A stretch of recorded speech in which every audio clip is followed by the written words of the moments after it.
안녕하세요. 이지연의 정책 토크. 오늘도 즐거운 강정 박사님과 역사 공부하는 시간입니다. 네, 안녕하세요. 안녕하세요. 네, 오늘 대망의 저분 김대중. 네. 네, 저분에 대한 이야기를 하는 날이죠. 제가 맞습니다. 굉장한 기대를 갖고 그렇습니다. 왔습니다. 네, 바로 한번 시작해 볼까요? 네. 자, 5.18과 김대중은 때려야 뗄 수가 없는데, 왜냐면은 김대중이라는 사람이 5.18로 인해서 굉장히 민주화의 어떤 투사로 자리매김하는 계기가 됐고, 반면에 전두환이라는 사람은 학살자, 그리고 뭐 살인마다 이런 이제 오욕을 쓰게 되었는데요. 그 진실이 어떤 건지 오늘 좀 알아보도록 하겠습니다. 네네. 지난 시간 이제 마지막에 이제 김대중이 이제 군제 해부됐다라는 네네. 이제 80년 7월에 이제 기사를 보셨었는데요. 저렇게 6월 혁명 전복을 기도를 했다. 자, 다양한 계획을 이미 세우고 있었다라는 거를 이제 네. 계엄 당국이 밝혔다라는 거고요. 저희 조직도를 보셨죠? 네네. 저희 다양한 사람들 각계각층을 모아가지고 사조직화했다. 네네. 그리고 이걸 바탕으로 해서 어떤 소요 사태를 일으키고 기존의 이 체계화 체제를 붕괴시키고 어떤 정부를 수립하려고 했다라는 식으로 이제 완전히 결과적으로 이제 밝혀졌다라는 겁니다. 네네. 자, 그 자료인데 저렇게 많은 사람들이 동원이 됐다라는 걸 이제 알 수가 있는 네, 거죠. 저렇게 조직적으로 뭔가가 이루어졌다는 거는 정말 엄청난 계획으로 오랫동안 세웠다는 거잖아요. 그렇습니다. 네. 저 당시에 이제 김영삼 시민당 총재죠. 이 사람이 만약에 이제 대통령 선거를 한다면 당연히 이제 대통령 후보로 나와서 네. 투표를 할 수 있는 어떤 이제 권한이 주어지게 되고, 네네.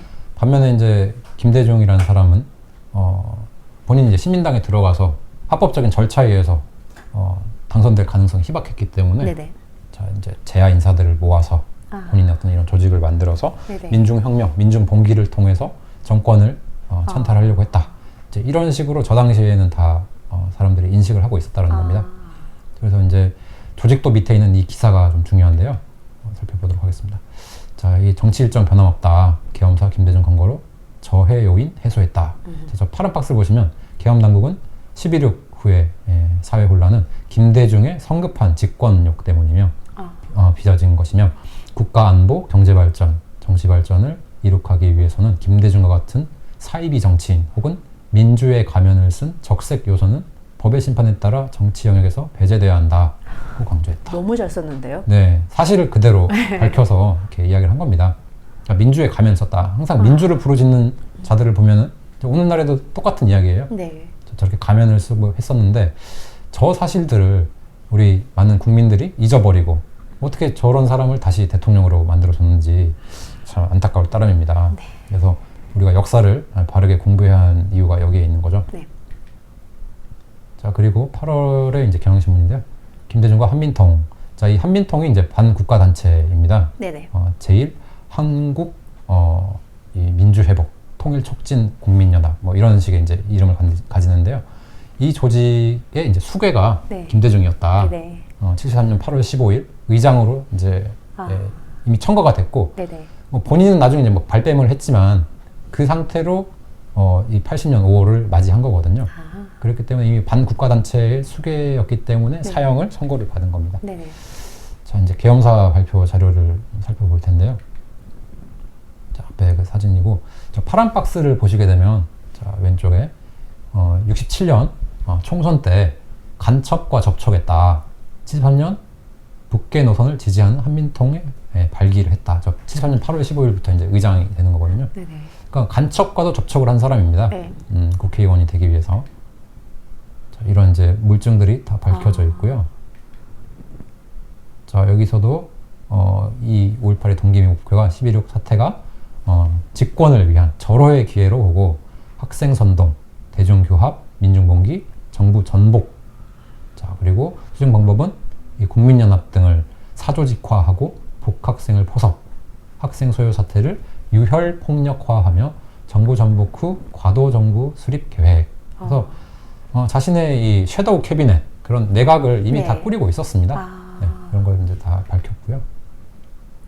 자, 그리고 여기 이제 이어지는 자료에서도 굉장히 중요한 내용들이 있는데, 자, 위에 빨간 박스를 보시면 광주 사태 발단 배후 조정, 5월 초 전남대 복학생 정동련에게 데모자금 500만 원 전달. 자, 광주 폭력 전과자와 사조직을 시켜 유언비어 날조 유포했다. 자, 저 유언비어가 굉장한 뭐랄까요, 혼란을 일으키는 네네. 계기가 됐죠. 자, 그리고 지하 잠입 잔당의 봉기 계획 획책 계속했다. 5.17 전국 계엄 확대. 자, 여기서는 계엄 확대라고 표현하지 5.17 쿠데타 이런 표현을 쓰지를 않습니다. 자, 정상적으로 정부가 작동을 해서 비상계엄을 확대를 한 거고요. 이후에도 김대중 추종 복학생들은 5월 19일부터 6월 12일 사이 16차례 회합 제2 광주 사태 유발 목적으로 각종 선동 유인물 배포. 자, 이게 지난 시간에 네네. 이해찬이 관련 있는 네네. 그 제2 광주 사태를 해체하려고 했다는 사실을 알 수가 있는 거죠. 그러니까 5.18 때 말도 안 됐던 그 유언비어들 네. 진짜 말도 안 되는 거 많잖아요. 네. 뭐 임산부의 배를 갈랐다는 거, 맞습니다. 이상한 얘기 그런 걸 다 유포시킨 게 한마디로 이 조직도 이 조직이었다는 거죠. 관련이 있습니다. 아. 네. 자, 그리고 파란 박스를 보시면 해방 직후부터 좌익 활동에 가담한 열성 공산주의자였다. 자, 김대중을 지칭하는 겁니다. 해외에서 이들로부터 자금을 받고, 자, 조총련계죠. 이쪽을 받았었고, 네. 북괴 노선에 동조하는 반국가단체를 만들었다. 한민통을 이야기하는 겁니다. 이들 해외 불순 분자들과 근래에도 접촉을 계속하는 등 극히 위험하고 음흉한 반민족적, 반국가적 분자임이 증명됐기 때문에 이 사실을 모든 국민에게 알려 그의 정체에 대하여 정확한 판단을 내릴 수 있도록 하기 위하여 반국가 사범으로 입건한 것이라고 이제 계엄 당국이 이야기를 한 겁니다. 이게 지금 1980년 네. 경향신문에 나온 네, 거죠. 그렇습니다. 8월의 경향신문이고요. 그러니까 사실대로 네. 어떤 일을 저질렀는지에 대해서 명확하게 이제 다 밝혀냈고 네. 그것을 정리를 해서 이제 발표를 한 겁니다. 자, 그러니까 오히려 이제 북쪽에서는요, 김대중을 비호하고 나섭니다. 자, 파란 박스를 보시면 김대중은 그동안 나라의 평화 통일을 주장했으며 이의 실천을 위해 합법적 투쟁을 벌여왔다. 라면서 김대중이 이러한 애국적 주장과 합법적 활동이 결코 내란 음모로 될 수 없다. 이 도저히 이해할 수 없는 이야기를 북한에서 하고 있는 겁니다. 네. 그쵸, 북한에서 하고 있는 거죠. 네. 그러니까 저 애국적인 주장은 어느 나라를 그쵸, 북한의 애국적인 그렇죠. 거죠. 네. 그 관점에서 본다면 이해가 되는데 대한민국 국민으로서는 전혀 납득할 수 없는 소리를 네. 자, 북에서 저렇게 퍼뜨린 거죠. 네. 자, 그리고 9월입니다. 자, 이때는 이미 사형이 구형이 됐어요. 그러니까 또 그 사형 구형했다라는 거를 자, 한민통 저 반국가단체에서 또 이제 막 비난을 하고 나선 겁니다. 네. 자, 또 이제 북한에서도 계속 대난 비방을 합니다. 네. 자, 저 민주의 가면을 썼다 그랬죠. 네. 민주인사 김대중에게 사형을 언도하는 범죄 행위를 감행했다라고 하면서 우리 계엄 당국을 욕하고 있는 겁니다. 너무 티나잖아요. 그러니까 김대중 우리 사람이. 그렇죠. 드러내고 있는 겁니다. 자, 그래서 제가 좌익 활동가라고 이렇게 붙였는데요. 네. 이 사람의 과거의 행적에 대해서도요, 이미 많은 사실들이 밝혀져 있음에도 잘 모르는 부분이 있어서 제가 좀 따왔습니다. 자, 요 대한민국 건국 청년 운동사라는 책이 89년도에 발간이 됐는데요. 건국 청년 운동 협의회에서 발간한 거고요. 네네. 굉장히 두꺼운 책입니다. 1000페이지가 넘어가는데요. 이 책에서 이제 그 행적을 찾을 수가 있었어요. 좀 잘 안 보이는데, 자, 이게 이제 조선 민주주의 민족전선이라고 해서 민전이라는 단체가 있어요. 이건 네네. 좌익 계열의 단체고요. 네. 저 부분을 좀 확대를 해보면, 자, 민전 조직 기구 해서 의장단에 이제 의장의 여훈영. 자, 여훈영이 이제 좌익. 많은 사람들이 뭐 중도 좌파니 뭐 이렇게 이야기를 하는데요. 그냥 좌익 공산주의자입니다. 그렇죠. 자, 그리고 밑에 이제 박헌영이 나오죠. 우리 진짜 민족의 이 반역자죠. 네네. 6.25를 획책한. 네. 그리고 허헌. 이 허헌이라는 사람은 뭐 나중에 이제 북으로 가가지고 김일성 대학의 뭐 총장이 됐다. 뭐 이런 이야기가 있습니다. 자, 그 밑에 김원봉. 누군지 아시죠? 자, 문재인이 존경에 맞지 않고 뭐 국군의 뿌리라고 하는 좌익 공산주의자가 자, 민전에 등록이 돼 있고, 저 백남문. 다 좌익계의 이 활동가들이 자, 민전의 의장단입니다. 네네. 자, 그런데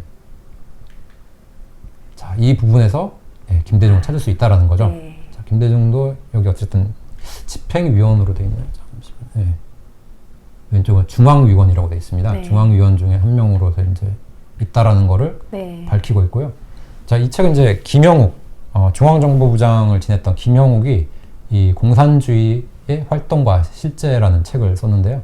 이 책에서도 저 민전을 다루고 있습니다. 네. 자, 여기도 보시면 앞에서 보신 저희 민전에 이제 의장단 똑같이 이제 네. 되어 있는 걸 알 수가 있고요. 여기가 이제 중앙위원들인데요. 저 부분을 확대를 해보면 또 김대중이 들어 있습니다. 네. 김대중은 해방 이후에 저렇게 좌익 활동을 했다. 네. 이게 사실입니다. 네. 팩트고 이런 것들을 우리가 알아야 되죠. 자, 그러면 이제 그 정체에 대해서 좀 더 알아보겠는데요. 이미 이렇게 좋은 책들이 많이 나와 있어요. 김대중이 어떤 일을 했고 그 사람이 어떤 거짓말을 했는지에 대해서 다 밝히고 있는데, 오늘은 이 손충무 현재 이제 타계한 분인데 네. 기자입니다. 이분이 정말 이제 김대중이라는 사람을 민주인사라고 보고 굉장히 많은 지원을 했던 사람이에요. 네. 구명운동도 벌이고 이렇게 해서 어떻게 보면 충성을 했던 사람인데, 네. 김대중의 실체를 보니 그게 거짓이었다라는 걸 알고 저렇게 책을 쓴 겁니다. 저 왼쪽 상단에 김일성의 꿈은 김대중을 남조선 대통령으로 만드는 것이었다. 이 책과 더불어서요. 이 책 후속편으로 이제 비자금이라는 책을 썼습니다. 자, 김대중, 김정일의 최후의 음모인데요. 이 책의 내용을 좀 보도록 하겠습니다. 자, 앞에 추천의 글을 보시면 김성광 목사라는 분이 이제 엄청난 이제 책이 이제 발간이 됐다. 네. 저기 보시면은 김대중, 노무현 전 대통령들의 비자금이 의문이다. 한간에는 60여 년의 대한민국 역사상 가장 큰 비자금이라는 소문이 떠돌 정도였다. 이 두 정권은 재벌 기업들로부터 매년 수천억에서 1조 원씩 걷어들여 사회 헌납금과 국가 세금의 일부를 이용하여 다양한 용도의 북한 지원금과 좌파 시민단체들의 후원금으로 불법 전용하였다는 주장이다. 자, 뭐 이거는 지금도 뭐 그러고 있는 걸 그렇죠. 우리 다 알고 있죠. 국민들 세금으로 네. 이 좌파 이 단체들을 배불리고 있는 거고요. 자, 그래서 우측을 또 보시게 되면 이 저널리스트 손충무 작가가 나라의 기강을 바로 세우기 위해서 공정한 자료를 모아서 엮은 책이다. 그러니까 이게 사실에 기반을 하고 있다라는 거를 저 김성광 목사라는 사람이 이제 보증을 하고 있는 거죠. 자, 그리고 이제 일본 기자입니다. 네네.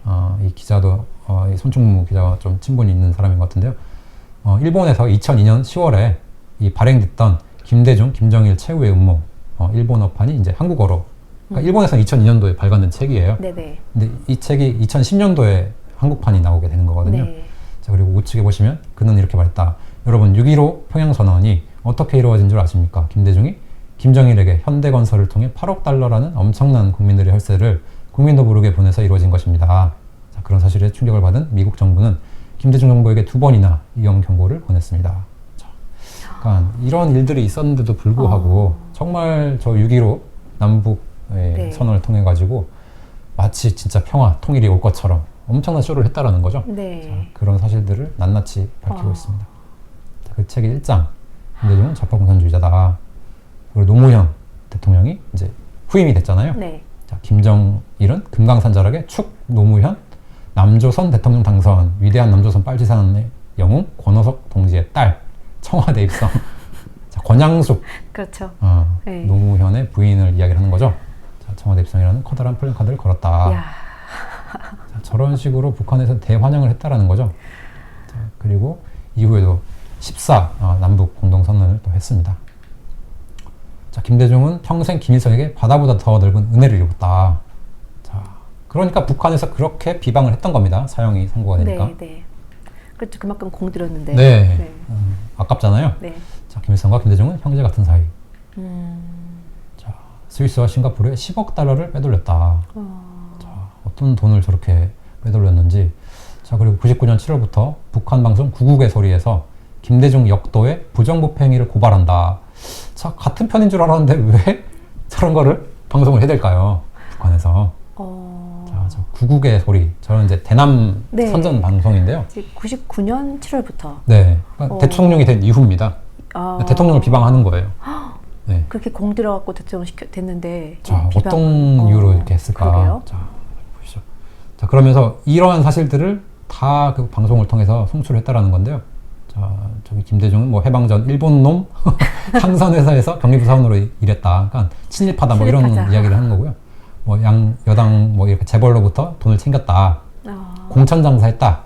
자, 저 정당 만들어서 공천장사한 거는 정말 사실입니다. 이거는. 네. 자, 그리고 92년 14대 선거와 15대 선거를 앞두고 권노갑, 한화갑, 송천영 등 신복들을 통해 이제 비서들이거든요. 네. 돈 되는 일이라면 무슨 짓이라도 하도록 지시. 자, 당선 후 특혜 보장을 담보로 삼성, 대우, 우리 대기업들 네. 대상으로부터 천문학적인 돈을 뜯었다. 네. 남은 돈은 스위스와 싱가포르. 자, 그 액수가 10억 달러에 달한다. 이걸 지금 북한 방송에서 얘기했다는 거죠? 북한이 알고 있다라는 거예요. 네. 이거 뭐죠? 참 한심한 거죠. 자, 그러면서 여기 이제 민주전선의 민전이라 그냥 부를게요. 네. 중앙위원회 선정국은 99년 7월 19일 김대중 역도의 부정부패 행위를 고발한다라는 2페이지의 신문을 이거를 이제 막 삐라를 이제 살포한다고 하잖아요. 네. 그렇게 우리 대한민국 쪽으로 보낸 거예요. 북한에서. 네. 그러니까 휴전선을 경비하고 있는 우리 군인들이 다 봤을 거 아니에요. 아, 네. 김대중한테 뭐 열받은 게 있는 것 같은데요? 아, 그렇죠. 북한에? 뭔가가 있다라는 네. 거죠. 대통령이 됐는데, 응? 너 지금 뭐 하고 있냐? 아. 이게 아닐까 싶은데요. 네. 자, 저기 보시면 신문 2페이지에 걸쳐 김대중과 그 가족들, 측근들이 벌이고 있는 부정부패 행위를 담았다. 자, 결국 자, 김대중의 용비어창가를 부르며 단맛을 즐기고 있었는데 북한에서 먼저 김대중의 부정부패 행위를 폭로하면서 6개월 후, 자, 6개월 후에 이제 6.15 공동선언이 이루어지는데 김대중을 굴복시키는 평양으로 오도록 이렇게 만들었다라는 겁니다. 그러니까 북한이 저렇게 협박해서 부른 거네요. 그렇다고 볼 수 있습니다. 그러니까 정말 나라를 생각해서 한 게 아니라 협박에 끌려가듯이 해서 만들어진 자리가 6.15 남북공동선언이었다. 지금까지의 내용을 보면 우리가 이렇게 공들였는데 네. 지금 뭐 하는 거냐. 그렇죠. 뭐 얼마나 투자했는지 참 궁금한데요. 자, 여기서 보시면 뭐 이 2페이지에 걸친 자료 안에 보면은 김대중 아들 3명 처가 식구들까지 합세해서 벌이고 있는 부정부패 행위가 너무나도 자세하게 예시되어 있었다. 자, 그러니까 지금 저 이후에도 뭐 여러 가지 게이트를 통해 가지고요. 뭐 장남 김홍일, 네. 뭐 처남 김홍업, 삼남 김홍걸 이런 사람들이 뭐 계속 뭐 여러 가지 사건을 일으키게 되는 거죠. 자, 그런 것들을 북한에서는 이미 다 알고 있었다. 야, 북한도 무서운데요. 아, 그 정보력이 엄청난 네. 거죠. 네. 자, 그리고 이게 중요합니다. 저 여러 가지 이제 부정부패 이야기 중에서요. 자, 세 번째, 김대중이 대통령에 당선되기까지 긁어모은 돈은 5조 원이 넘는다. 가신그룹의 졸개들이었다. 자, 김대중은 미국 망명 때 자신을 죽이려고 했던 전두환으로부터 31만 달러를 받았다. 이거 굉장히 좀 신기하지 않아요? 네, 저 어떻게 받았다는 거지? 그러니까 악망문이라고 있는데요. 아, 네네네. 악망문 이후에요. 네. 그냥 전두환 대통령이 돈을 이렇게 주고 보냈던 게 아닌가라고 이제 추정이 됩니다. 조용히 살라고? 그러지 않았을까 싶은데요. 자, 그 다음에도 중요한데요. 노태우로부터 300억을 받아 평화민주당을 창당했다. 그러니까 노태우 대통령도요. 그러니까 뭐라고 해야 될까요? 야당끼리 그러니까 서로 뭉치지 못하고 서로 견제를 하는 겁니다. 김영삼에게도 돈을 주고 김대중에게도 돈을 주고 이렇게 하면서 서로 견제를 하게끔 하는 거거든요. 저게 나중에 이제 뭐 김대중은 나는 20억 받았다 이렇게 이야기를 했는데 20억만 받을 김대중이 아니죠. 자, 노태우가 300원을 줬다라고 지금 북한에서 이야기를 합니다. 저 당시 300억이면 네. 지금으로는 진짜 어마어마한 돈이죠. 자, 저런 자가 김대중이었다라고 이렇게 사실적으로 이야기를 하고 있죠. 자, 그리고 이제 일본과의 문제도 있어요.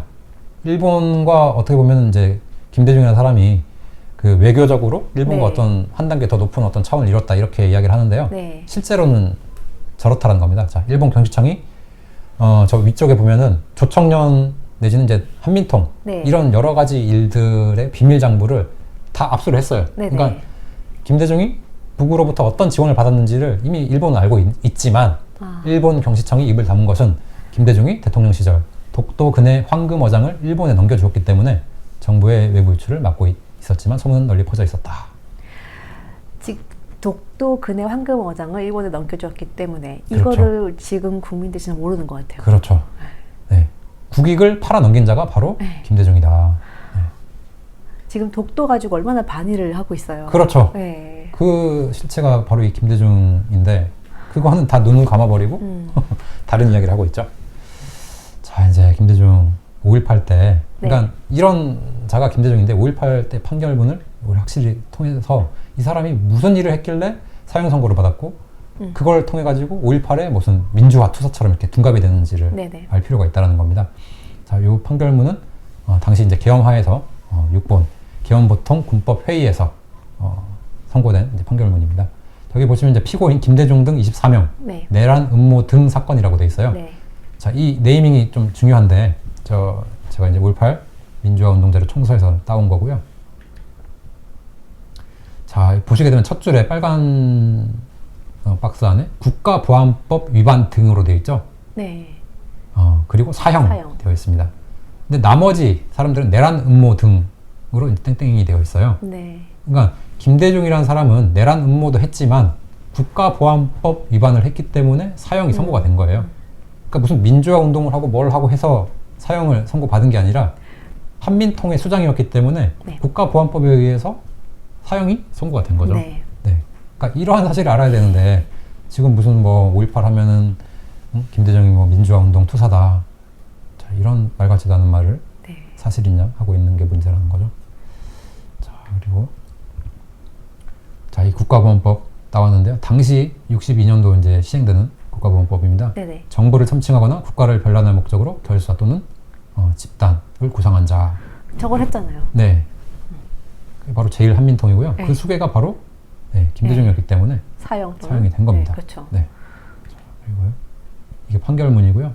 여기서도 자, 김대중의 이제 신분에 대해서 나와 있고, 자, 피고인 김대중을 사형에 처한다. 네. 뭐 그 압수된 일화 우측 하단에 이런 이제 돈들도 다 어떤 자금이었을까? 이제 추정컨대 저건 이제 북한에서 흘러 들어온 돈이 아닐까? 네. 이렇게 보이고요. 자, 이제 대통령이 된 사람 어떤 행적이 있는가? 자, 아주 그냥 6.15 남북 공동 선언이라고 평화 쇼를 했죠. 네. 자, 그리고 2007년도에는 그 후계자라고 할 수 있는 이제 네. 노무현 대통령도 올라가서 네. 김정일과 맞선을 잡았습니다. 자, 결국 연방제 통일을 간다라는 것은 대한민국의 이 헌법에 정하고 있는 자유민주적 기본질서에 입각한 평화통일 이 정책을 수립하고 추진한다. 헌법과 전면적으로 대치되는 일을 저 사람들은 지금 저지르고 내려온 거거든요. 그렇죠. 자, 저런 자들이 대한민국을 얼마나 망쳤는가 이런 걸 알아야 되는데요. 저 북한 목표네요. 네, 기념 목표까지 다 만들었어요. 네, 한반도기 그렇죠. 나오고. 항상 우리 민족끼리라고 하고 네. 6.15 공동선언은 조국 통일의 변함없는 리정표다. 자, 그러니까 6.15 공동선언 그게 바로 북한이 그렇게도 원하는 거라는 거죠. 네, 그렇죠. 그러니 저렇게 우표도 만들죠. 네. 남한을 먹는 거.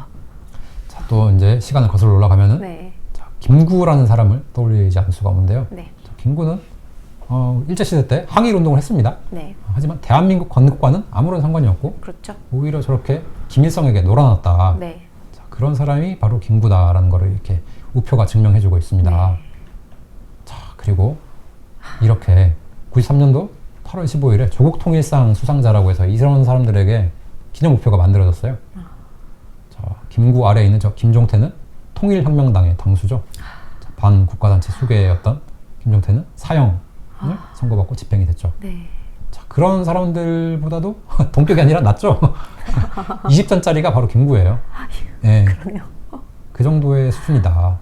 자, 근데 무슨 대한민국 마치 어떤 건국에 네. 일조를 한 양, 그렇죠. 예, 이렇게 많은 사람들이 잘못 알고 있는데 예, 우리는 올바른 역사적 사실을 알아야 된다는 거고요. 네. 자, 왼쪽에 최용도라는 사람도 이 전라도의 통일혁명당 관련 있는 사람입니다. 아래쪽에 이제 여운형, 그렇죠. 좌익 공산주의자죠. 자, 이런 사람들을 마치 무슨 대한민국 이 사람이 건국 훈장을 받았어요. 말이 안 된다라는 거죠. 아니 네. 북한을 이롭게 활동했던 사람들이 네, 그러니까 북한의 우표에 저렇게 기리고 있는 건데. 그렇습니다. 아 진짜 말이 안 되네요. 정말 한심스럽죠. 예. 그러니까 얼마나 역사가 이렇게 왜곡이 되어 있는지를 우리가 알 수 있다는 거고요. 자, 저렇게 김대중, 김영삼, 김구 앞에서 저러고 김구의 있네요. 조알입니다. 절대 이승만 대통령 앞에서는 저러지 않죠. 그렇죠. 네. 이승만은 북의 입장에서야 뭐 네. 그렇습니다. 가장 제거해야 될 사람이니까. 네.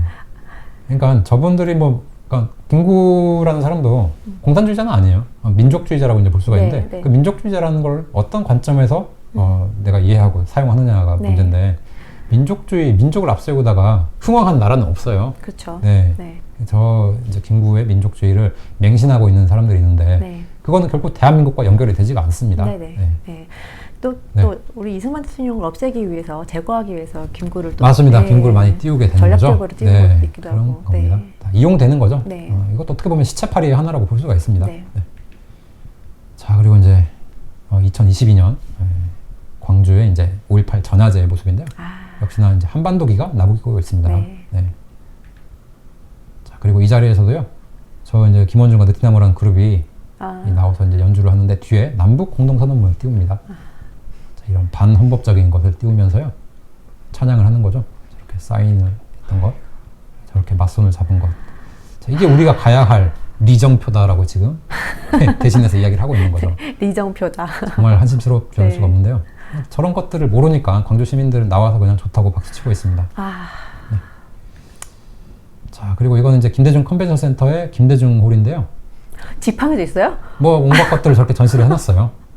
자, 그러면서 저 이제 제가 빨간 박스를 쳐는 거는 네.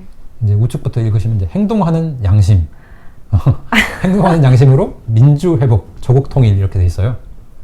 저 양심 지난 시간에 봤지만 네. 네, 양심과 아주 거리가 먼 사람들인데. 맞습니다. 그리고 저 사람이 원하는 통일은 연방제 통일하면은 적화 통일입니다. 적화 통일이죠. 네. 그러니까 한 번 더 어떻게 보면 적화 통일 이후에 국기가 될 거잖아요. 네. 근데 저기 저렇게 막 지팡이까지 있는 거 보니까 이거 완전 우상하네요. 그런 재단을 곳곳에 네. 만들어 놨습니다. 네. 네. 자, 이제 대통령이 돼가지고 노벨상을 받은 것, 그리고 이제 그 이전으로 조금씩 거슬러 올라가면서 화면을 볼 텐데요. 네. 자, 지금 이 노벨 위원장도요, 민주, 인권, 평화를 이야기하고 있습니다. 네. 자, 거기에 기여한 자가 바로 김대중이라고. 어떻게 보면 이 사람 정말 양심에 손을 얹고 이렇게 이야기를 하면 저 말을 할 수 있는지 모르겠는데요. 자, 그런 사람이 김대중이다. 자, 그래서 수상이 결정이 됐다. 라고 이야기를 하고 있습니다. 자, 실은 어땠느냐. 이건 이제 전 국정원 직원이었던 김기삼이라는 네. 분이 쓴 책인데요. 자, 민주, 인권, 평화 나오죠? 네. 통일의 가면 뒤에 가려진 DJ의 진면목이다. 자, 여기서 그냥 앞에서 우리가 봤던 그런 비슷한 내용들을 다 다루고 있어요. 네. 자, 어처구니 없는 대북 정책, 뭐 햇볕 정책이라고 이야기를 네. 해가지고 완전히 네. 속였죠. 자, 노벨 평화상에 대한 지독한 노역 때문이었다. 평화상 수상을 목적으로 국정원을 동원해 해외 공작을 진행. 김정일에게는 약 2조 원에 달하는 뇌물을 제공했다. 이야. 자, 이게 사실입니다. 그러니까 우리 국가, 국민을 팔아넘긴 이 매국노가 바로 김대중이다. 자, 양심 증언이었고. 네. 자, 그리고 이거는 이 SBS에서 한 방송인데요. 네. 자, 김대중 전 대통령이 이제 사망을 했을 때 이런 네. 방송을 했어요. 네. 지금 이 장면은 이제 98년도 대통령 취임식의 모습입니다. 네. 전직 대통령 노태우, 전두환, 최규하 네. 이분들이 나와서 이제 보고 네. 있는 거죠. 자, 선언을 이렇게 합니다. 어떤 정치 보복도 하지 않겠다. 근데 이미 뭐 다른 사람의 손을 써가지고 보복도 했고 네. 많은 일이 저질러진 상황이었는데요. 뭐 지역 정권 차별 안 하겠다. 이렇게 다 이야기를 했죠. 다짐을 했습니다. 자, 그리고 실제로 뭐 이렇게 다짐은 했지만 앞에서 말씀드린 그 손충무 기자랄지 네. 뭐 이도형 네. 기자, 다양한 이제 정말 사실을 밝히는 이런 저널리스트들, 네. 언론 출판사, 여기 있던 사람들을요, 대통령 당선되자마자 다 기소해가지고요, 다 저기 교도소에 보내버립니다. 네, 손충무 기자가 2년 동안, 그래서 고생을 해가지고요, 정말 많은 고통을 받았죠. 그러니까 저게 다 거짓말이라는 겁니다. 네. 다 정치 보복을 이미 다 했고요. 네. 정말 일만 열면 거짓말이었던 사람이잖아요. 네, 그렇습니다. 자, 그리고 이거는 이제 95년도에 이제 다시 복귀를 하는 모습이죠. 아태평화재단 이걸 만들어가지고 네. 정계 복귀를 선언했다. 그 전에는 계속 나는 정치 안 하겠다. 악망문 쓰고 정말 많이 했습니다. 네. 정치 안 하겠다라고. 자, 그리고 오늘 저는 고뇌에 찬 마음과 죄송스러운 마음으로 나왔다. 자, 복귀를 선언을 합니다. 네. 자, 요거는 이제 92년도 이제 은퇴를 하겠다라고 했던 거죠. 자, 이제 김영삼 당시 이제 경쟁자였죠. 네. 패하고 나서 은퇴를 선언했는데요. 자, 이렇게 하고 영국으로 갔는데 네. 아태평화재단이라는 걸 만들면서 복귀를 했고, 자, 요거는 이제 이 대통령 선거 87년 네. 대통령 선거입니다. 거기 나와가지고 지금 내가 나오지 않을 수 없는 이유를 막 설명을 하고 있는 거죠. 너무 어이없는데요. 제가 제대로 읽은 거 많아요, 지금. 그러니까 내가 대통령 선거 안 나오면 네. 목숨 끊겠다는 사람이 국민들 때문에 자기가 나왔다라고 지금 막 이야기를 하는 겁니다. 네. 저 말을 진짜 누가 믿으라는 건지. 자, 뭐 압도적으로 이긴다. 제가 70% 정도로 이긴다. 자, 그랬는데 결국 노태우 대통령이 당선이 됐죠. 네. 그리고 설령 뭐 단일화를 했다고 하더라도요, 그 표가 무조건 그 단일화한 사람에게 간다는 보장은 없습니다. 그렇죠. 네. 자, 그리고 또 거슬러 올라가면 85년 2월인데요. 미국에 이제 정치 안 하겠다라고 건너갔다가 다시 이제 돌아온 게 이제 85년이라는 거죠. 자, 가택연금이 됐고요. 자, 83년 미국 망명하면서 이제 저런 식으로 정치 활동을 하고 있는 겁니다. 네. 네, 자, 민주주의 요구를 한다. 자, 그리고 이제 그 당시에 어떤 식의 연설을 했는가를 이건 이제 김대중 컨벤션 센터에 있는 김대중 홀에서 제가 가져온 자료인데요. 자, 5.18 민주화운동 희생자 3주년 추도식 자료에서 이 사람이 어떤 이야기를 했는지를 알 수가 있습니다. 자, 추모사라고 되어 있고요. 자, 나는 광주 의거가 일어나기 바로 하루 전인 5월 17일 밤에 체포되어 중앙정보부 지하실에서 7월 15일까지 악몽 같은 60을 보냈다. 뭐 이건 사실입니다. 네. 연행이 된 거죠. 네. 자, 그런데 나는 광주 사태에 관해 까마득히 모르고 있다가 7월 10일 보안사령부의 고위 간부가 찾아와서 넣어준 신문을 보고야 비로소 알았다. 자, 그러니까 자기는 5.18이라는 이런 광주에서 일어나는 사태와는 전혀 무관한 사람이었다. 네. 나는 여기 여기서 지내고 유치장에 있었는데 거기서 신문을 통해 가지고 아, 광주에서 이런 일이 있었구나 라고 알게 됐다라고 지금 이야기를 하는 거거든요. 네. 네. 그러니까 이게 굉장히 중요한 포인트예요. 네. 자, 그리고 파란 박스 보시면 조사관들이 내가 평생 듣지도 보지도 못한 정동준이라는 학생에게 내 집 안방에서 500만 원의 돈을 주고 광주에서 투쟁을 하라고 지시했다는 자백을 받기 위해서라고 이렇게 이야기를 하는데요. 네. 그러니까 조작을 했다라고 네. 지금 이야기를 하고 있는 거예요. 네. 자기는 정동준이라는 사람 모르는데 네. 내가 500만 원 그에게 줬다라고 지금 나에게 혐의를 씌우고 있다. 네. 네. 아, 근데 이건 거짓말이죠. 자, 그리고 이제 마지막에는 뭐 존경하고 사모하는 광주의 영령, 이제 광주 5.18 때 뭐 희생된 사람들을 이야기를 하면서 네. 죽어도 죽지 않았다. 사육신 의경, 통학혁명군, 3.1운동, 세상에. 4.19 민주혁명, 뭐 온갖 것들을 다 이제 가져와가지고 거기와 이제 동일선상에 있다. 자, 인권, 뭐 정의, 통일, 민주회복, 뭐 온갖 좋은 말들은 다 가지고 오는데요. 자, 광주시는 우리 민족과 세계 민주 인사가 경모하는 자유의 성도가 될 날이 반드시 올 것이다. 지금 광주가 어떻게 됐는지 우리는 확실히 알고 있는 거죠. 그러니까 지금 이 미국에서 선언했을 때는 나는 5.18과 관련이 없다라고 지금 네. 이야기를 하고 있는 거거든요. 네. 자, 또 이제 방송에서도 이런 이야기를 했습니다. 네. 자, 그걸 보고 처음으로 광주 네. 상쟁이 일어나는 것을 알았다. 그러니까 나는 5.18과 관련이 없다. 계속 지금 이야기하는 거거든요. 네. 100분의 한 치도 타협을 할 수 없다. 그러니까 자신은 그냥 뭐 이 독재 정권에 뭐 한국에서 싸웠다. 뭐 이런 식의 이제 머리에 이 어떤 생각이 차 있는 것 같아요. 네. 나는 타협할 수 없다.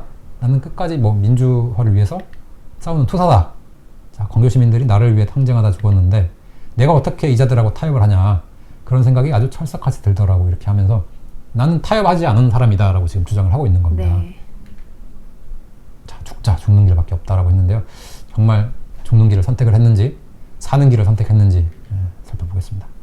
자, 여기서도 내가 협력하는 것은 내가 죽는 것이기 때문에 나는 할 수가 없다. 그러니까 어떻게 보면 뭐 필생즉사. 네. 그러니까 내가 살고 자면 죽을 것이고 죽고 자면 살 것이다. 뭐 이런 식으로 지금 네. 이야기를 하고 있는 건데요. 자, 실제로는 이런 악망문을 썼다라는 거죠. 자, 고관절 뭐 변형 이렇게 하면서요. 내가 미국으로 가서 좀 치료를 받겠다. 이렇게 이야기를 했어요. 그리고 이 부분 보시면은 자, 미국 가면은 내가 절대로 정치 활동 안 하겠다. 각하의 선처를 앙망한다. 이걸 보면은 저는 타협이라고 생각이 드는데 여러분들은 어떠실지 모르겠어요. 네. 끝까지 민주 인사로서 싸우려면은 한국에 남아 있어가지고 싸웠어야 되는데 자, 미국 가서 나는 치료를 좀 받겠다. 각하의 선처를 앙망하옵니다. 네. 정치 안 하겠다고 했죠. 타협 잘했는데. 네. 자, 그리고 이게 다가 아니에요. 네. 자, 그 전에도 이 탄원서라고 해가지고요. 81년 1월에 쓴 게 있습니다. 자, 자기는 이제 국가보안법 이렇게 해가지고 네. 현재 상고 중에 있다. 그간 본인의 행동으로 국내외 무리를 일으켰고 이로 인해 국가 안보에 누를 끼친 데 대하여 책임을 통감하고 있다. 진심으로 국민 앞에 미안하게 생각한다. 자, 그러니까 자기가 지은 죄를 고하고 잘못했다라고 지금 이야기를 하고 있는 거거든요. 타협 안 한다면서요. 아, 네.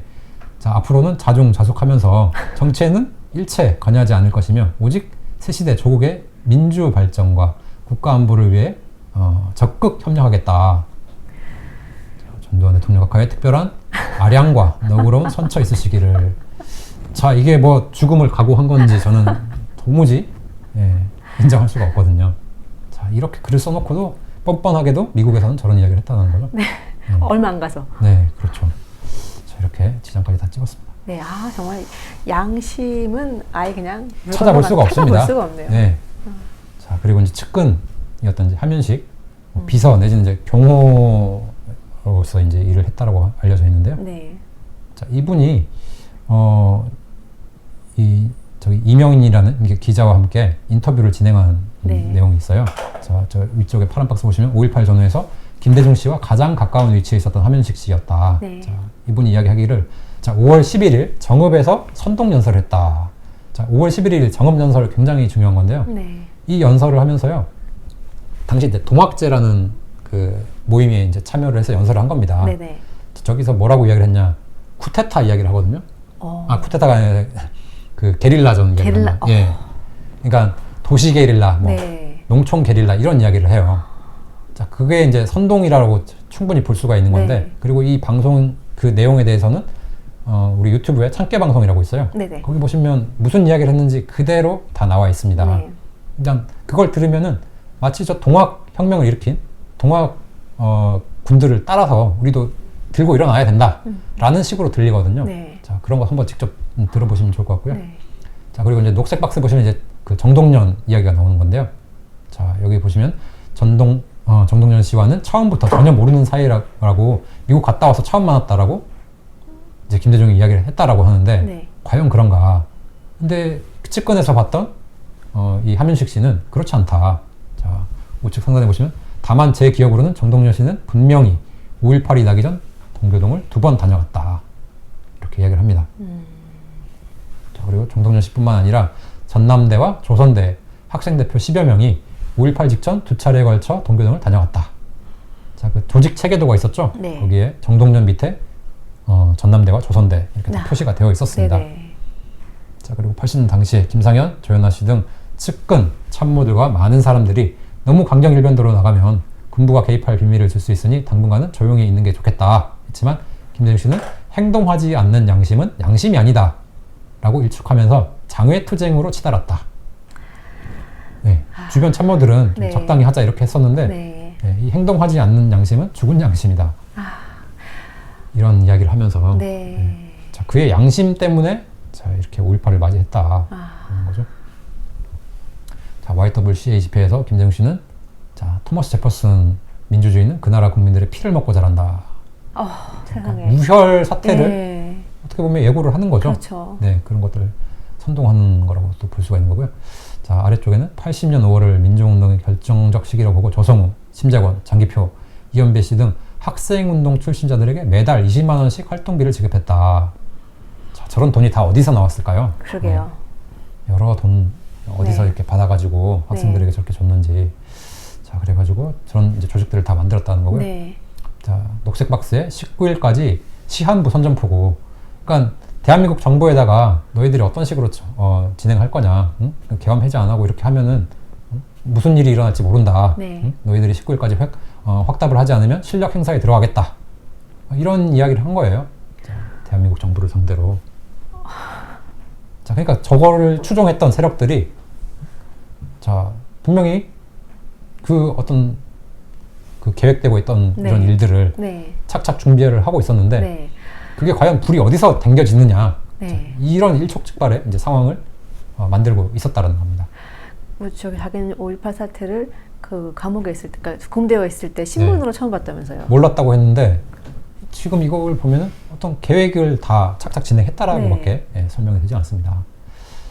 자, 그리고 저 우측에 빨간 박스 보면 노재봉 씨의 생각은 잘 모르겠지만 아마 김대중 씨가 근본적으로 의회 민주주의자라기보다는 민중혁명에 의한 집권을 지향하는 그의 정치 노선을 의미하는 것 같습니다. 그러니까 김영삼과의 경쟁에서 되지가 않기 때문에요. 네. 네, 저런 길을 택할 수밖에 없었다라는 거죠. 네. 자, 여기 고정관측과도 만났다. 이런 사실이 정말 잘 드러나야 되는데요. 네. 아래 녹색 박스에 자, 김대중 씨는 67년 68 선거 때 임자도에서 고정간첩으로 활동하던 정태묵과 만난 적이 있다. 자, 정태묵이라는 사람이요. 북한의 어떤 지령을 받고 이렇게 활동했던 사람인데요. 자, 저쪽 위쪽 녹색 박스에 보시면 결국에 정태묵은 임자도를 거점으로 활동하는 고정간첩임이 드러나서 체포되어 처형당했다. 네. 자, 이런 사실들이 우리는 꼭 반드시 알 필요가 있다는 거죠. 그리고 빨간 박스에는 김대중 씨는 고려연방제 등을 주장하는 북한을 찬양 고무하는 발언을 여러 차례 했다. 자, 뭐 그러니까 6.15 네. 공동선언 이런 게 되는 거고요. 네. 자, 간첩 서경원이, 자, 서경원이라는 사람도 중요한데요. 네. 이 사람도 이제 5.18과도 관련이 있고요. 아. 국회의원까지 됐는데 이 사람이 북한을 갔다 왔어요. 네. 그리고 1만 불을 김대중 씨가 받았다느니 안 받았다니 말들이 많았다. 자, 그러니까 당시 이제 평민당이죠. 그 당수였던 김대중이 과연 그 사실을 모르고 묵인을 했을까? 북한에 가고 뭐 돈을 받고 이런 거를. 자, 그런 것들을 생각하면은 석연치 않은 점이 있다. 네. 자, 좌익 운동을 했다라는 게 다 드러나는 거고요. 자, 그리고 녹색 박스에서는 지금 20억 이야기가 네. 나오죠. 네. 근데 앞에서 300억이라고 네. 나왔었습니다. 네. 그러니까 저렇게 이제 20억이라고 받았다라는 것도 다 거짓말이었다라는 거죠. 네. 네. 네. 자, 또 이제 우측에 보시게 되면은 처음에 김대중 씨가 돈을 받은 사실을 박지원 대변인은 절대 그런 사실이 없다고 부인했다. 김대중 씨는 나중에 가서야 20억을 받아 당비로 썼다고 했다. 당 관계자들이 모두 몰랐다고 했는데 당비로 썼다면 적어도 관계된 사람들만은 돈 받은 사실을 알고 있어야 할 게 아닌가. 네. 아무도 몰랐다면 결국 혼자서 다 썼다는 얘기가 되지 않는가. 굉장히 논리적으로 맞는 소리죠. 그러게요. 자, 또 거짓말을 했다는 겁니다. 네. 당비로 쓴 게 아니다라는 거죠. 네. 그러니까 좀 입만 열면은 진짜 거짓말을 네. 한다라는 게 네. 다 알 수가 있습니다. 자, 우측에 이제 성격 형성기부터 문제 있는 사람이다. 이건 정말 심리학적으로 굉장히 좀 문제가 되는 겁니다. 본인이 굉장히 컴플렉스가 있었죠. 서자로서 이제 컴플렉스가 있었거든요. 그랬군요. 네, 그런 것들이 굉장히 작용했다라고 봅니다. 자, 박헌영이라는 사람도 서자 출신이거든요. 자, 그런 사람들이 악을 품게 되니까 굉장히 많은 사람들이 이제 피해를 보게 되는 거죠. 자, 건국대 사태 이후 김대중 씨는 대통령 직선제만 되면 출마하지 않겠다. 또 공약을 했다고 합니다. 근데 출마를 안 할 사람이 아니죠. 정말. 자, 그리고 큰 인물이 못 된다. 역대 정권이 키워줬다. 왜냐하면 계속 돈을 이렇게 주면서 네. 견제용으로도 사용을 했고 네. 어떤 타협을 했다라는 네, 거죠. 네, 네. 그런 타협 어떤 안 하겠다면서요? 정치적 환경 속에서 그런 식으로 서로 이용하고 이용해 먹고 이제 이용되어지고 이런 일이 있었다라는 겁니다. 그러니까 이런 안타까운 게 우리 대한민국의 정치사의 일부다. 네, 안타까운 진짜 정치 한 면이네요. 그렇습니다. 자, 그러한 함윤식 씨가 이런 이제 책을 썼어요. 이게 이제 87년도에 나온 책인데요. 동교동이라는 게 이제 김대중의 이제 거처가 있는 곳이죠. 그러니까 김대중과 가까이 했던 사람 중에 그나마 양심 있는 사람은 그렇습니다. 양심 선언하고 이제 너무 밝힌 심하게 거죠. 대한민국을 망쳐놓으니까 네. 결국에는 이렇게 다 나와서 그렇습니다. 밝히네요. 네, 그래서 여기 일부분을 좀 살펴볼 텐데요. 이제 우측에 함윤식 씨고요. 이게 85년도 3월에 휴양차 수안보 온천에 갔을 때 찍었다라고 되어 있어요. 자, 85년 3월이고요. 자, 이제 그 무렵입니다. 이제 연금이 해제가 된 상황이거든요. 네. 그때 이제 귀국해서 네. 연금이 있었다고 했잖아요. 네. 해제가 되고, 자, 함윤식 씨가 선생님 외국에 나가 계실 때는 할 수가 없었지만 이제 귀국하여 처음 나들이 하시는데 온천 가시는 길에 광주에 들려 먼저 광주 사태 희생자들의 묘역이 있는 망월동에 잠시 들러 고인들의 명복을 빌고 가시는 게 어떻겠습니까? 이렇게 이제 제안을 한 거예요. 네네. 충분히 자신을 위해서 이렇게 희생을 당했다라고 본인도 입으로 이야기를 했는데 네. 그런 사람 한번 찾아갈 법 하잖아요. 가야죠. 네, 찾아갔어야 되는데 자, 그러니까 뭐라고 했냐. 자, 김대중 씨는 내 귀띔에 잠시 인상을 찌푸리더니 이봐 함동지 거기에 내가 못하러 가나 그런 문제는 나에게 맡겨둬 이렇게 이야기를 했다고 합니다. 자, 이게 어떤 의미를 지니까 자, 그래서 이 함윤식 씨가 그는 귀국 후 수안보 온천, 속리산, 유성온천 등 마음대로 전국을 누비고 다니면서도 망월동 묘사는 가지 않았다. 이걸 이상하게 생각을 했다라는 거예요. 네. 본인이. 김대중 씨에게 실망을 느껴본 적이 없었다. 그렇죠. 그때처럼 실망을 했겠네요. 네. 자기 때문에 사실 많은 사람들이 죽고 그렇습니다. 힘들었는데. 네. 자, 그래서 본인이 나름대로 분석했는데요. 첫째는 광주 사태와 자신은 전혀 무관하다는 생각을 갖고 있다. 그는 광주 사태와 자신을 연관시키는 것을 싫어했다. 희생자 묘소에 가면 자신이 거기에 관련되었다는 것을 시인하는 것으로 생각하고 있었다. 자, 그랬기 때문에 안 갔다라는 거죠. 대신 김영삼은 몇 차례 이제 갔다라고 합니다. 네. 자, 그리고 둘째 이유는 수행원만 데리고 초라하니 광주에 방문하는 것을 싫어하는 것이다. 그는 항상 어디를 가든지 대대적 환영. 많은 군중 앞에 여기 김대중 선생님 나오십니다. 이런 말을 들어야 가는 사람이기 때문이다. 김대중 씨는 틀림없이 언제든 광주에 가게 될 것이다. 그 시기를 김대중 씨가 완전 복권이 되고 수많은 광주 시민이 플랜카드 들고 김대중 선생 레광 환영을 외쳐댈 때일 것이다. 이렇게 예견을 합니다. 세상에. 그러니까 불행한 어떤 그 어린 나이에 과거가 있다고 그랬잖아요. 네.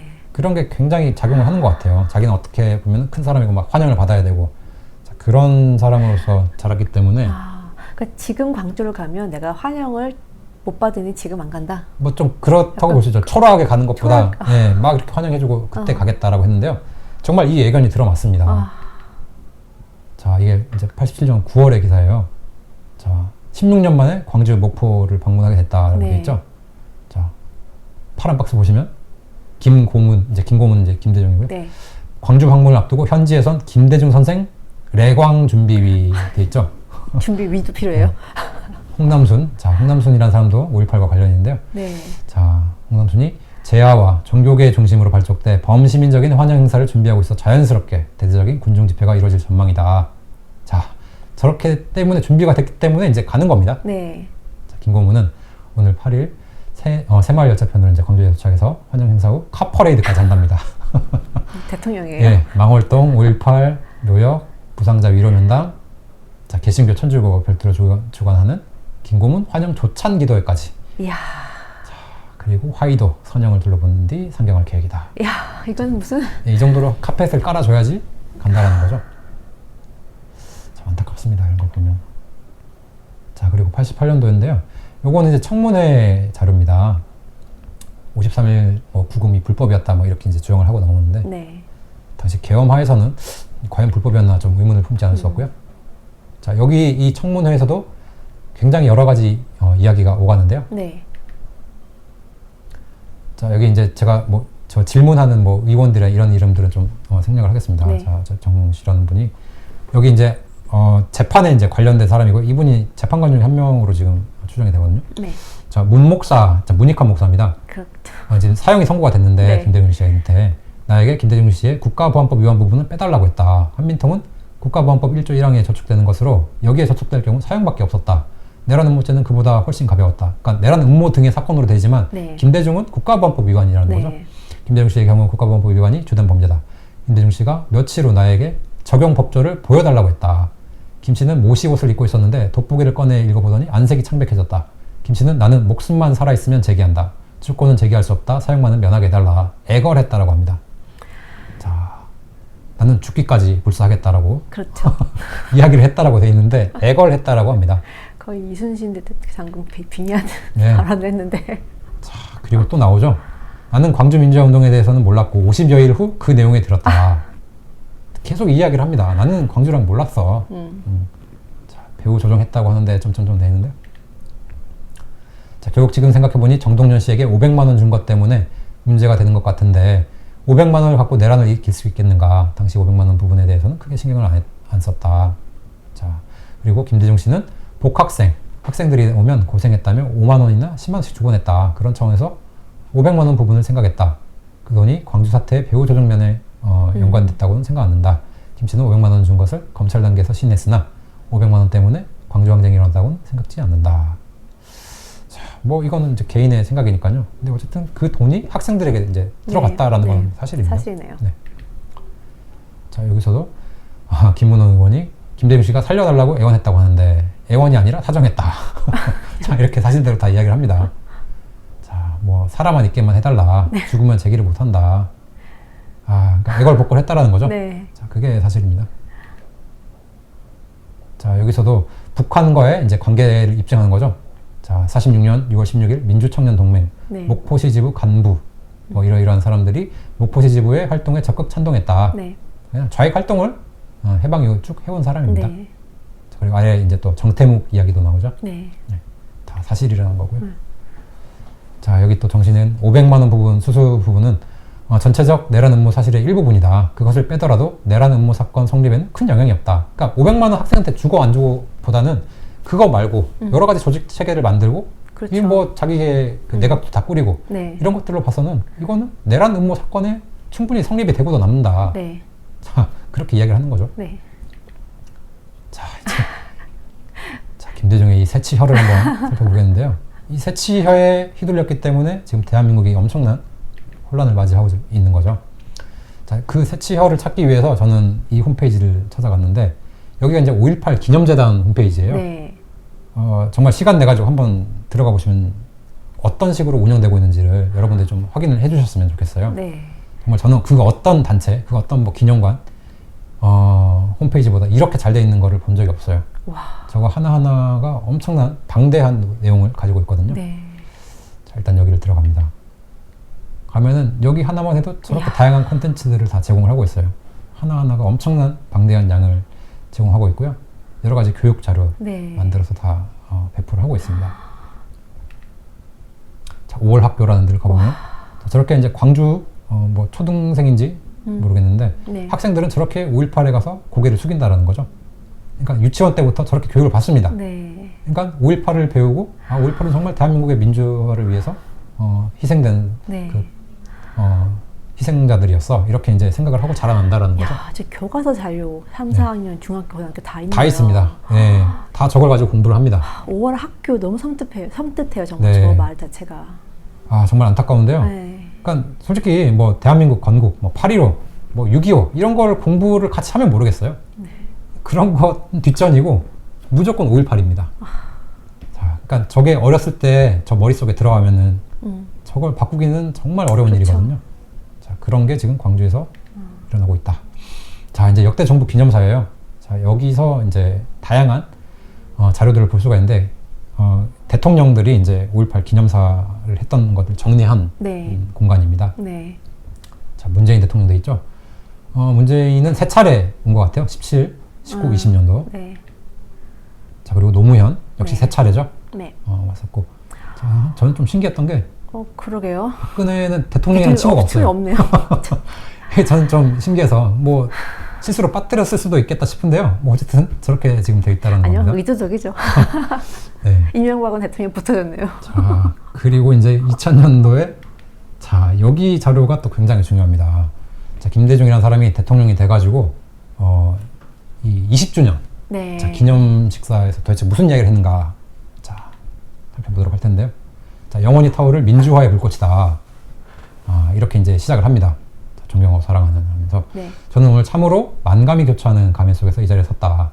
20년 전 오늘 민주주의 수호를 위해 고귀한 생명을 불사른 민주혁명 앞에 이제 저는 대한민국 대통령으로 섰다. 이름만 불러도 가슴이 저미는 충장로 금남로 전라남도 도청에서 빛도 없이 쓰러져간 수많은 민주주의 영웅들을 생각할 때 저는 한없는 슬픔과 감동 그리고 새로운 각오를 갖게 된다.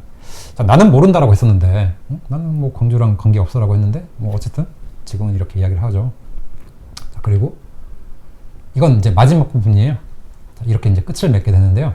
자, 결국 민주주의 앞길을 밝히는 불멸의 횃불. 자, 횃불을 이렇게 좋아합니다. 네. 그리고 모든 광주 시민에게 영광과 감사를 드린다. 자, 이런 표현은 하나님한테 써야 될 것 같은데 어쨌든 이 사람이 이렇게 표현을 했다는 거고요. 자, 그 위에 보시면 자기가 이제 조금 있으면 이제 6.15 남북 공동선언을 하러 북에 갈 거다. 그걸 이야기하는 거예요. 지금 2000년도니까 5월 18일이고 이제 6월 15일에 네, 네. 북한을 가는 거니까요. 자, 그리고 그 위에 보면 광주민주화운동 20주년이 되는 오늘을 기해서 지역 간, 계층 간 분열과 대립을 종식시켜야겠다. 자, 정말 분열과 대립이 종식되고 있는가? 화합과 협력 언제쯤 우리는 할 수 있을까? 정말 걱정이 되고요. 이제 거꾸로 거슬러 올라가는 거예요. 자, 5.18은 이 네 가지 정신, 자, 인권, 비폭력, 성숙한 시민, 평화. 지난 시간에 우리 5.18의 실제를 다 봤죠? 네. 자, 광주 시민은 맨손으로 잔혹한 총칼에 맞섰다. 자, 맨손으로 맞섰습니까? 갑인가 M. 절대 아니죠. 네, 모든 총기, 네. 뭐 TNT까지 다 나왔어요. 네. 네, 장갑차까지 나왔습니다. 네. 자, 무기를 손에 넣고도 결코 이를 사용해서 누구에게도 살상을 가지 않아. 이거 좀 무슨 말인지 맨손으로 했는데 또 무기를 손에 넣었대요. 이거 뭐죠? 이 도대체 누가 글을 쓴 건지 모르겠는데 한 입으로 지금 두말을 하고 두말하고 있습니다. 자, 신기한 사람이죠.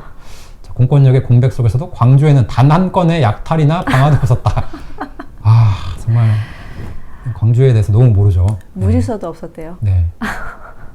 자, 시민 모두가 동지애와 높은 질서의식을 가지고 서로를 보살피고 치안을 지켰다. 이것은 세계에도 유례없는 일입니다. 네. 완전 소설을 쓰는 거죠. 그러니까 광주가 뭐 아무것도 모르는 거예요. 관심도 없고 그냥 자기가 보고 싶었던 대로 이제 보는 거죠. 이러했을 거다. 진짜 소설을 쓰네요. 네, 완전 소설이죠. 그리고 시민자치가 이루어진 열흘. 자, 바로 그 대동세상입니다. 네, 길가에 뭐 강아지 한 마리 얼씬하지 않는 그 대동세상을 이야기하고 있으면서요. 어떠한 보복도 없었으며 광주 시민들은 진압군 측과 대화를 신호하던 등. 네, 대화를 시도한다고요? 네, 뭐 시도를 하긴 했어요. 한 조직이 있는데 그 조직은 결국 강경파에 의해서 이제 물러나게 되는 거죠. 심지어. 네. 자, 그러면서 저런 말 같지도 않은 말들을 늘어놓고 있습니다. 참 안타깝죠. 자. 그리고 다시 또 이제 또 올라가게 되면요. 여기 보시면 저는 그때 결심했다. 가신 임들을 위해서 그리고 이 나라 민주주의를 위해서 내가 할 수 있는 일은 그분들의 뒤를 따라 정의롭게 죽는 것뿐이라고 생각했다. 이게 이제 자기가 5.17 그 비상계엄 확대 조치 해가지고 연행되었을 때를 이야기하는 거예요. 네. 그것만이 민주혁명과 국민 그리고 역사 앞에 영원히 사는 길이라고 결심했다. 그래서 저는 자신들에게 협력하기만 하면 대통령을 빼놓고는 어떠한 직책이라도 주겠다는 군부의 제의를 단호히 거절했다. 저런 제의 한 적도 없죠. 한 적도 없고요. 사형 선고의 확정 판결을 받게 되었다. 그걸 자랑스럽게 지금 이야기하는데 자, 목숨을 살려달라고 애걸을 했다는 게 팩트입니다.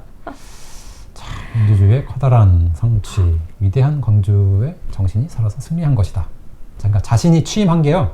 바로 그 광주 정신이 살아서 승리한 거라고 또 그 정신을 끌어다 옵니다. 네. 나는 몰라라고 했던 그 정신을. 참 이게 말이 안 되는 거죠.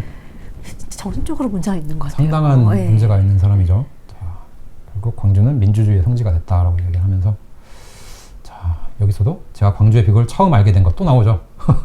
첫 부분입니다. 다시 돌아온 거예요. 5.18 항쟁이 일어난 지 40여일, 여기는 또 40여일이라고 이야기합니다. 50여일이 아니고 자, 뭐가 맞는 건지 자, 5.18 하루 전 군사정권에 연행되어 40여일 동안 모진박해를 받던 중 당시 군부의 실력자 한 사람이 전해준 묵은 신문을 보고 나서야 비로소 광주에서 있었던 천인 공노활 참상을 알게 되었던 것입니다. 자, 이렇게까지 강조할 필요가 있는지 모르겠어요. 네. 계속 나는 몰랐다. 나는 나중에 알게 됐어. 이렇게 이야기를 하거든요. 네. 자, 그리고 저는 그때 결심했습니다. 가신님들 앞에서 설명한 거죠. 그러니까 이런 식으로 실제 존재하지 않았던 걸 끌어다 와가지고 자신이 굉장히 그 합당했고 합리적인 사람이다. 나는 여러분들을 위해 싸운 사람이다. 그리고 광주 정신을 통해 가지고 내가 대통령 당선됐다. 이런 식으로 완전히 왜곡을 해버리고 있다는 건 큰 문제라는 거죠. 정말 그 광주 전신을 봤을 때 김대중 석방 사람들 이걸 외치고 그래서 어쨌든 간에 죽은 사람들이 많은데 아까 찾아가지 않았어요. 이 사람은 나 몰라라 했죠. 그리고 이제 뒤늦게 와서야 카페트 다 깔아주고 하니까 그렇게 된 거죠. 자, 결국 이 이후에 6.15 남북 공동선언을 하고 이제 돌아왔죠. 자, 그 이후에 이제 2006년 노무현 정권 때 이야기인데요. 자, 6.15 남측 위원회, 해외 측 5명 입국 프로에 유감 뭐 이렇게 이야기를 하면서 이 6.15 이 선언 관련해가지고 지금 광주에서 이런 행사를 연 거예요. 6.15 6주년 기념으로 해서 북한에서 광주로 사람들이 내려온 겁니다. 자, 그러면서 광주 정신에 대한 이야기를 했다라고 되어 있는데요.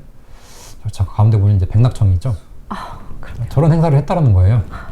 자, 민족통일 대축전이라는 이름을 두고 자, 민주화의 성지 광주 정신이 화제로 올랐다. 자, 반외세 반봉건 가보농민전쟁 어디까지 가는 거예요? 대한민국 민주주의와는 전혀 관련이 없는 동학난이죠. 자, 광주 학생운동. 자, 이거는 공산주의, 독서회, 서클에 의해서 저질러진 계획적인 학생 충돌, 패싸움이라고 제가 말씀드렸습니다. 자, 80년 5.18 운동까지 북녘 동포들이 광주에 대한 인상이 깊다. 광주는 민족혼과 민족정신의 고향이다. 자, 그렇게 환영을 받았습니다. 이렇게 한반도기가 나부끼면서. 자, 이 북측 대표단이 민간 대표와 함께 5.18 국립묘지 참배를 하게 된다. 자, 저 사람들이 왜 5.18 국립묘지를 갈까? 이런 정당한 의문을 가져야 됩니다. 자, 그리고 그 끝난 다음에는 6.15 민족통일 대축전 개막식에 참석하게 된다. 자, 저렇게 비를 맞으면서요. 국립 5.18 민주묘지에 가서 저렇게 고개를 조아리고 있습니다. 지금 북한 사람들이죠. 북한 사람들입니다. 아니 뭐 북한이 우리도 함께 썼다고 했으니까. 그게 있었죠. 네. 자, 그 기사와 연관이 되니까 이해를 할 법하네요. 네. 아무튼 이렇게 참배를 했다. 자, 그리고 그날 저녁에 이 민족통일 대축전 개막식에서요. 김대중이 직접 와가지고 기념사를 저렇게 합니다. 자, 여기에 굉장한 의미가 있는데요. 자, 저런 식으로 이제 인사를 하고 오늘의 이 민족통일 대축전의 광경을 보고 망월동 국립묘지에 계신 영령들의 마음은 어떠하겠습니까? 라고 질문을 던져요. 어떠실 것 같으세요? 어떨까요? 자, 북한 사람들이 와서 대한민국 자유를 위해서 싸웠다라고 하는 이 광주 영령들을 꽤 고개를 숙이고 있어요. 말이 안 되죠. 공산주의자들이 그 와서. 자체가. 네. 그러니까 이게 대한민국을 위한 운동이 아니었기 때문에 저렇게 고개 숙이고 있는 거 아니에요. 그러니까 저 사람 이렇게 질문 던졌는데 네. 저는 도저히 상식선에서 할 수 없는 대답을 들었습니다. 틀림없이 자신들의 희생이 헛되지 않았다고 생각하시면서 오늘의 모임을 축하하고 기뻐하실 것이라고 저는 믿어 의심치 않습니다. 자, 이게 도대체 무슨 말일까요? 도대체 5.18을 뭐로 생각을 하는 걸까요, 이 사람은? 네. 진짜 너무 어이가 없어서. 네, 정말 황당하고 네. 그지없는 말을 네. 하는데 머릿속에 어떤 논리 구조가 네. 들어있으면 저런 네. 말을 할 수 있을지.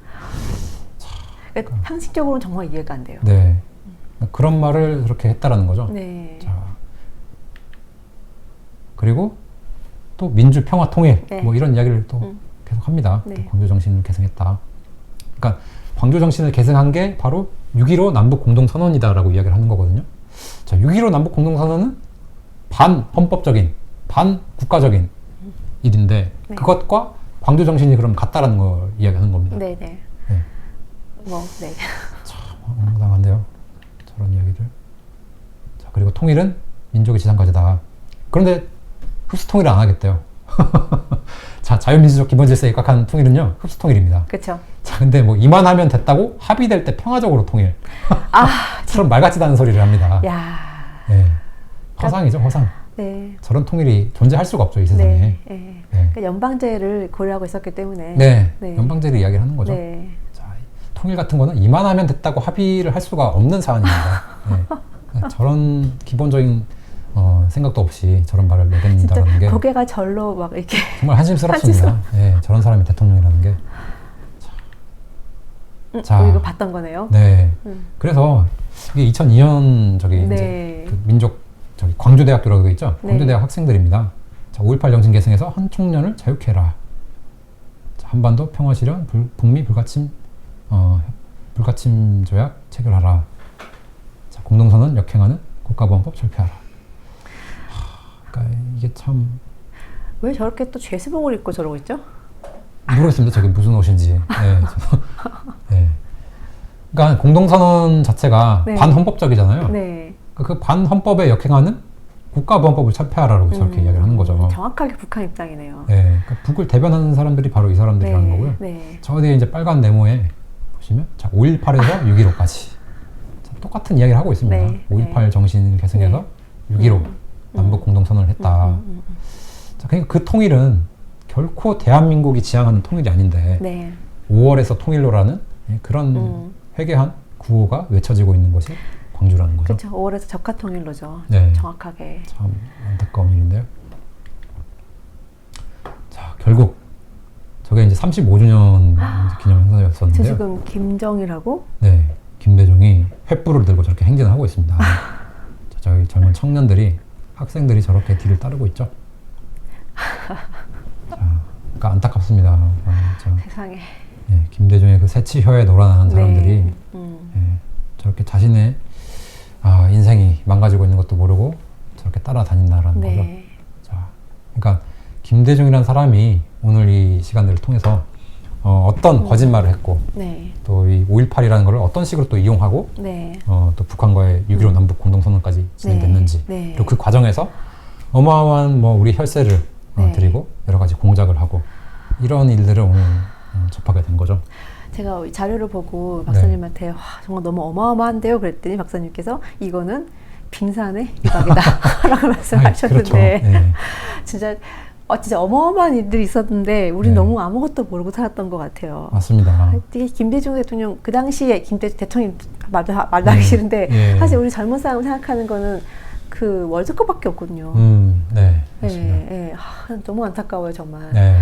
박사님 근데 이게 지금 빙산의 일각이면 네. 우리 빙산을 봐야 되지 않겠어요? 대단한 용기가 필요합니다. 네, 용기를 가지고 네. 바라봐야 되는 건데요. 네. 와 일단 오늘도 요즘 정말 가면 갈수록 놀랍고, 네, 한숨도 나오고 웃기기도 한데, 네, 네, 오늘 또 이제 대망의 이제 김대중 이야기를 했는데, 네. 다음에는 또 어떤 이야기를 그렇습니다. 준비하실 건지 궁금합니다. 네, 우리가 이런 이제 거짓에 속아서 혼란한 사회를 살지 않고 정말 올바른 정말 공정하고 뭐 정의롭고 네. 정말 잘 살 수 있는 이런 세상을 만들려면요 역사를 바로 알아야 됩니다. 그렇죠. 네. 역사도 아주 좋은 역사가 있는 반면에 우리가 들춰보고 싶지 않은 흑역사도 있는데요. 네. 그런 흑역사들을 우리가 알아가는 게 좀 필요하지 않나라는 네. 생각이 네. 듭니다. 그래서 5.18 관련해서 지금 이제 김대중과 관련된 네. 것들을 봤는데 네. 실제로 김대중이 여러 가지 조직들을 다 갖추고 있었어요. 네. 그 조직들이 어떤 식으로 운영이 되고 있었고 또 어떤 사람들이 거기에 뭐 속았던지 아니면 네. 정말 원해서 했던지 네네. 이런 사람들이 어떤 식으로 일을 했는지에 대해서 조금 더 알아보는 시간을 가지도록 하겠습니다. 네, 사실 흑역사를 본다는 거는 엄청난 에너지를 쏟는 거거든요. 맞습니다. 기분도 안 좋고 참 네. 힘든 일인데 네. 강 박사님이 그래도 우리 다음 세대를 위해서 네. 너무나 정말 귀중하고 귀한 일을 하시는 것 같아요. 그래서 감사합니다. 저희 이전 우리 VN 뉴스에서 또 이렇게 이런 귀중한 일을 할 수 있어서 또 정말 감사합니다. 네, 감사합니다. 오늘 너무 수고 많으셨습니다. 다음에 뵙겠습니다. 네, 감사합니다. 감사합니다.